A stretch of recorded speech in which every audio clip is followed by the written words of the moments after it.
this great country of ours. And as we know, it's the greatest country that God has ever conceived, but freedom and the choice of living the way we live isn't free, and it comes at a price. And I want to share a quick story with you that helps illustrate that point.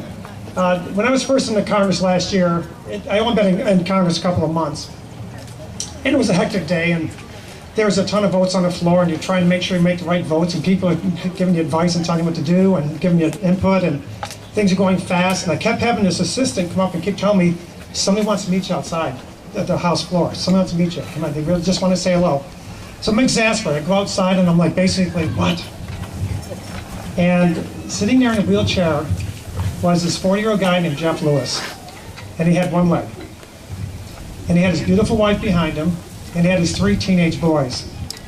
Jeff was from Oswego, but it turns out at 35, after working in a factory for many years, he decided to serve his country because he had a burning desire. He served his country, and during the course of that duty, he lost his leg. And he had to be moved to Bethesda Medical Center to be treated and learn how to walk again and everything else in a series of major, terrible surgeries. His wife had to quit her job to be with him. She was a school teacher. The 3 teenage boys, including one who was in his last semester of high school, had to give up everybody he knew to come be with his father, living in a cramped apartment in Maryland. And I became friends with Jeff and his family. And I was always amazed until this very day. I've never once heard this guy complain. I never once heard his family complain. Never, through all the hardships they've been through, both financially, medically, and emotionally, they just soldier on. And it reminds me of the greatness of our military. And I'm very mindful of it now because my son is embarking on his military career. And in fact, he just went on an 8-mile walk today to get some training done. He's kind of serious about it. So it's just mindful of how many people have sacrificed for this country of ours and how many people have paid the ultimate sacrifice. And so Jeff suffered, but Memorial Day is about the ones that not only suffered, but gave their lives for our country.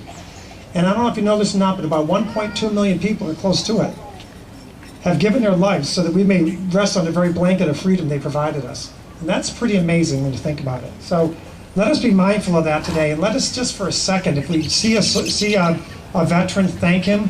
If we see someone who has served, just shake their hand and take that extra moment. When I do parades, it's one thing I try to do. Anytime I see someone that I know is a veteran, I'll shake their hand and thank them for their service. Let's do that today. And do that to honor both them, but also the people that came before him. I know Senator DeFrancisco was in the Air Force, correct?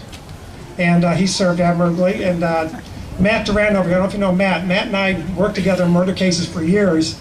He was at the DA's office, I was at the U.S. Attorney's office, and we did a lot of cases together and solved a lot of crimes. Matt's still serving. He serves, and he's got kids, and he's got a career, and he's looking forward to serving at the next level as a judge for us. And Matt, thank you for your continued service as well. So for anybody else here who served, and of course you fellas over here, thank you for your service as well. Let's remember how great this country is. And you little guys up here, Boy Scouts, you're honoring America today, and that's a good thing. But do it every day, okay? That's what we need to do. And so with that, I just want to say thank you for having me. Thank you for this great town that we have. Thank you for this great country that we have. And let's be mindful of what it means. And you, young man, thank you for your service. Okay, thank you all very much.